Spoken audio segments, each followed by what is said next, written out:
अब तक हमने सुना था कि कई लड़के लड़कियों से शादी करके फ़ौरन भाग जाते थे कनाडा, ऑस्ट्रेलिया, और इसको लेकर रीजनल पासपोर्ट ऑफिस ने कई कार्रवाई भी की थी। लेकिन अभी रिसेंटली जो पंजाब में लवप्रीत का केस आया है, इस केस ने पूरा पासा ही पलट दिया है और ऐसा कहा जा रहा है कि अब लड़कियां भी फरार हो जाती हैं। इसको लेकर हमारे साथ बातचीत करने के लिए रीजनल पासपोर्ट ऑफिस में हम आए हैं। Deputy passport officer Amit Kumar Rawat हैं। सर, जिस तरह से ये लवप्रीत का केस हुआ है, ये एक अलग केस हुआ है। अब तक हमने नहीं सुना था कि लड़कियां भाग जाती हैं, और ऐसा कोई केस आया है आपके पास? ऐसी कोई शिकायत आती है आपके पास?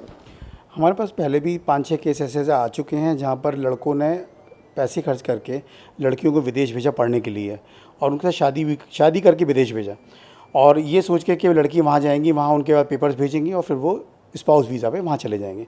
लेकिन वहाँ जाके लड़कियों ने संबंध उनसे विच्छेद कर दिया और उनसे कोई कॉन्टैक्ट नहीं रखा, और इस सिलसिले में लड़कों ने फिर यहाँ पर धोखाधड़ी की कंप्लेंट पुलिस में दर्ज कराई। फिर उनके वारंट संबंध निकले, पुलिस ने फिर हमें अप्रोच किया प्रॉपर डॉक्यूमेंट्स के साथ। फिर हमने पासपोर्ट धारा के अंतर्गत उनके पासपोर्ट लड़कियों के इम्पाउंड किए। सर, ऐसे कोई केसेस अब तक सुनने में नहीं आए थे। एक लवप्रीत का ही केस हाई प्रोफाइल हुआ था, ऐसे केस पहले भी आया करते थे? हाँ, ये केस पहले से ही हैं। लास्ट ईयर भी आया था, उससे मेरे तकरीबन 4 या 5 केस हैं ऐसी नॉलेज के अंदर, जहाँ पर लड़कियाँ जो हैं वो लड़कों से पैसे लेके गई हैं शादी करने के बाद, और उसके बाद उन्होंने उनसे संबंध ख़त्म किए। फिर लड़कों ने फिर उनके क्या केस दर्ज कराया। फिर उसके बाद प्रॉपर डॉक्यूमेंट्स के साथ पुलिस के रिकमेंडेशन से यहाँ पर आए, पुलिस ने कागज़ सबमिट किए हैं, फिर हमने उनके साथ पासपोर्ट एक्ट के तहत कार्रवाई की है। ये जो केसेस आते हैं, ये किन किन एरिया से ज़्यादा आ रहे हैं? पंजाब ही है, 1-2 केस हरियाणा से भी रिपोर्ट हुए हैं जो बॉर्डर एरियाज़ हैं, तो पंजाब और हरियाणा से ही मैक्सिमम है। अगर इस तरह के कोई केसेस आते हैं, आपके पास कंप्लेंट आती है, तो रीजनल पासपोर्ट ऑफिस किस तरह की कार्रवाई करता है और किस बना पे करता है? हम अपने कानून के तहत कार्रवाई करते हैं। केवल FIR के आधार पे हम किसी का पासपोर्ट इम्पाउंड नहीं करते। उसमें प्रॉपर डॉक्यूमेंट्स होने चाहिए, पुलिस की रिपोर्ट होनी चाहिए, चार्जशीट की कॉपी होनी चाहिए, वारंट्स होने चाहिए, समन्स होने चाहिए, अदालत के 105 के समन हो, तब उसके बाद फिर हम प्रॉपर कॉम्पिटेंट अथॉरिटी से अप्रूवल लेने के बाद उसका पासपोर्ट इम्पाउंड या रिवोक करते हैं। ऐसा कोई केस सर हमें आप बता सकें? अभी जो आप रिसेंटली कह रहे थे कि ऑस्ट्रेलिया गई थी एक लड़की, उसके बाद कंप्लेंट आई, हमने केस इम्पाउंड, वो क्या केस था और क्या माजा था? जो वो हरियाणा का केस था, उसमें लड़की जो है वो विदेश गई थी शादी करने के बाद। लड़की ने उसका सारा एक्सपेंस बियर किया था। उसके बाद वो लड़की ने उससे संबंध ख़त्म कर दिया, और लड़की ने फिर प्रॉपर हमें अप्रोच किया। उसने लड़की के खिलाफ़ वारंट संबंध सब निकलवाए हुए थे। वो लड़की ने हाजिर ही नहीं हुई कोर्ट के अंदर। फिर कोर्ट के ऑर्डर्स भी थे और हमारे पास चार्जशीट भी थी, सब कुछ थे। तो फिर उसके आधार पे हमने अप्रूवल लेके फिर उसका पासपोर्ट इम्पाउंड करें। जिन जिन युवाओं के साथ, खासकर पंजाब के युवाओं के साथ जिस तरह से ये धोखाधड़ी हुई है, उनसे आप क्या कहना चाहेंगे? क्या वो आपके पास कंप्लेंट कर सकते हैं पासपोर्ट ऑफिस में?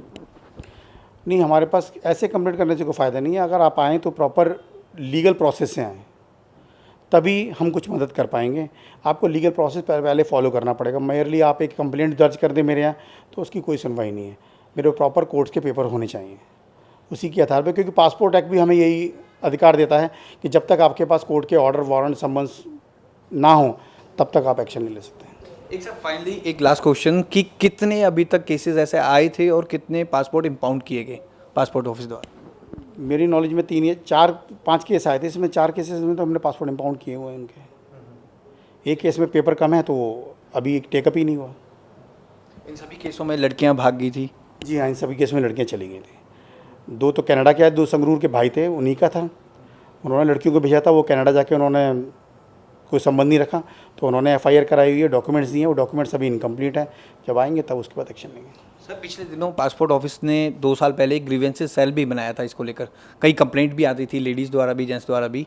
उस सेल में किस तरह की कंप्लेंट, और इस तरह की कंप्लेंट आ रही हैं तो कितनी आ रही हैं रोजाना? बेसिकली जो कंप्लेंट हमने जो सेल शुरू किया था हमारे रीजनल पासपोर्ट ऑफिसर शिवाज कवराज जी ने, वो ये लेके किया था क्योंकि पंजाब में ये बहुत शिकायतें सुनने मिली थी कि लड़के जो हैं लड़कियों से शादी करके विदेश भाग जाते हैं और उसके बाद फिर उनकी सुध नहीं लेते।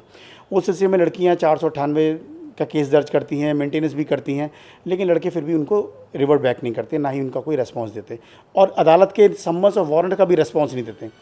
तो इस सिलसिले में एक सेल बनाया गया था जिसमें लड़कियां अपनी शिकायत देती थी और उनके प्रॉपर डॉक्यूमेंट्स होते थे। तो उनको प्रोसेस करने के बाद लड़कों को शोकॉज नोटिस जारी किए जाते थे कि आप अपना पक्ष रखें, कि आपने इस सिलसिले में क्या कहना है, कि आपके वारंट सम्मन जारी हैं। अगर वो उसका जवाब नहीं देते थे तो 2-3 नोटिस जारी करने के बाद फिर हम उनका पासपोर्ट इम्पाउंड कर दिया करते थे, और इसकी इन्फॉर्मेशन हम विदेश में बैठे अपने मिशन दूतावास को भी भेज देते थे। और इस ग्रीवेंसेस सेल में लड़के भी कंप्लेंट कर सकते हैं? देखिए, यहाँ देश में तो सभी बराबर हैं, अगर वो भी कर सकते हैं। तो अब हम आए थे passport officer, deputy passport officer से हमने बात की है। जो लवप्रीत का केस है, ये अकेला ऐसा केस नहीं है। इसको लेकर इनके पास पहले भी शिकायत आई थी और 4 पासपोर्ट इन्होंने इम्पाउंड भी किए थे। अगर किसी को भी इस तरह की शिकायत है, एक पूरा प्रोसेस इन्होंने बताया है, कोर्ट के ऑर्डर, FIR और उसके बाद पूरा एक प्रोसेस है, इनके ग्रीवेंसेस सेल में कंप्लेंट कर सकते हैं। कैमरामैन सूरज के साथ भगवत सिंह, पंजाब केसरी TV, चंडीगढ़।